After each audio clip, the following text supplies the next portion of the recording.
Federal court has ruled the government's use of the Emergencies Act during the convoy protests back in 2022 was not justified. The CBC's Karina Roman is live in Ottawa. And Karina, you've been reading over the decision, which runs nearly 200 pages. So we're just all kind of getting our heads into it. But so far, what have you been able to glean from it?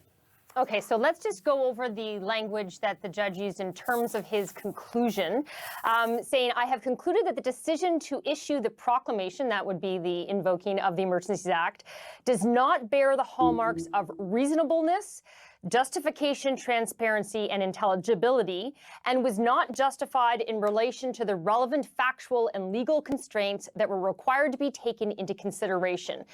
Now, obviously, that is news that he found very differently than the public inquiry, the Rouleau Commission, which found the government was justified in invoking the Emergencies Act, Andrew. And of course, you know, in this 190 plus pages, there are many, many reasons, and he goes over the arguments of both sides just to give people a sense of what parts of the charter we're talking about. We're talking about Section 2B, which is the freedom of expression, Section 8, which is search and seizure.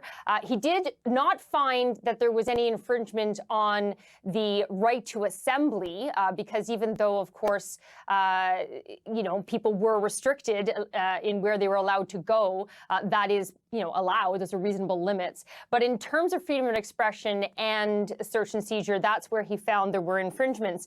And in terms of the justifiability, Andrew, you'll recall that there was a lot of talk about the CSIS definition of a national threat to security. And what's interesting is the judge found it doesn't actually matter whether or not CSIS said that there was a national security threat or not. I mean, that should be given weight, that, you know, it's something to actually consider, but it's not the sole reason to invoke it. So you might say, well, then why did he say they were unjustified? And again, Andrew, I've only read parts of it, but from what I gather, it really comes down to this was not a national emergency, that the police and the provincial authorities in different regions, whether we're talking about Alberta and Coutts or whether we're talking about Quebec or Windsor, they were able to deal with the problem at hand. What really the problem was Ottawa, and that means it wasn't a national emergency.